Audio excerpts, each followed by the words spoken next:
સુરત શહેરના શાંતિભર્યા ગણાતા ડુમસ વિસ્તારમાં વધુ એક હત્યાની ઘટના સામે આવી। મંગળવારની સાંજે ડુમસ લંગર પાસે 28 વર્ષીય યુવકની ચપ્પુના ઘા ઝીકી હત્યા કરવામાં આવી હતી। પ્રાપ્ત માહિતી અનુસાર હત્યા પાછળ પ્રેમ પ્રકરણ સાથે સંકળાયેલા હોવાનું શંકાસ્પદ એંગલ સામે આવ્યું છે।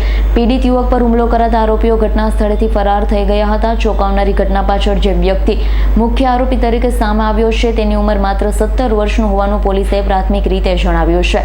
આ ઘટનાએ શહેરના લોકોમાં ભયનો માહોલ સર્જી દીધો છે। ડુમસ પોલીસે તરત જ ઘટના સ્થળે પહોંચી તપાસ શરૂ કરી આરોપીને પકડવા માટે સીસીટીવી ફૂટેજ સહિતના ટેકનિકલ સાક્ષી એકઠા કરવાનો પ્રયાસ ચાલુ છે। પોલીસ હવે હત્યા પાછળ સાચા કારણ, અન્ય સંડોવાયેલા લોકો અને ગુનાની પૂર્વ યોજના અંગેની વિગતો બહાર લાવવા દિશામાં આગળ વધી રહી છે। ડુમસ પોસ્ટ વિસ્તારમાં લંગર સર્કલ આવેલ છે, ત્યાં ગઈકાલ રાતના રોજ ખલાસી સમાજના દેવ નામના છોકરાને ભીમપુરના તક્ષેશ ઉર્ફે ટીક્કુ નામના છોકરાએ ઇન્સ્ટાગ્રામમાં મેસેજ કરીને અભદ્ર ભાષામાં મેસેજ કરીને જણાવેલ કે તું અહીંયા આવી જા, મારા મિત્ર ધ્રુવને તું કેમ ઠપકો આપેલ છે।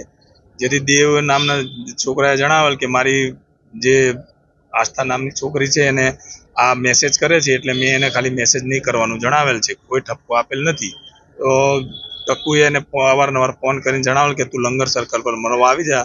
જેથી ખલાસી સમાજના 3-4 છોકરાઓ એને મળવા ગયેલા ને ત્યાં ટક્કુ અને બીજા એના 4-5 મિત્રો હાજર હતા। જેથી તેઓને ભેગા થતા બોલાચાલીને ઝઘડો થયેલ ને જેમાં ઉશ્કેરાઈ જઈને ટક્કુએ પોતાના ખિસ્સામાં રાખેલ ચપ્પુથી સ્ટીવન સંજયભાઈ ઘંટીવાલાને ગળાના ભાગે મારી દેતા તેનું સ્થળ પર ફસડાઈ ગયેલ અને લોહી નીકળી ગયેલ।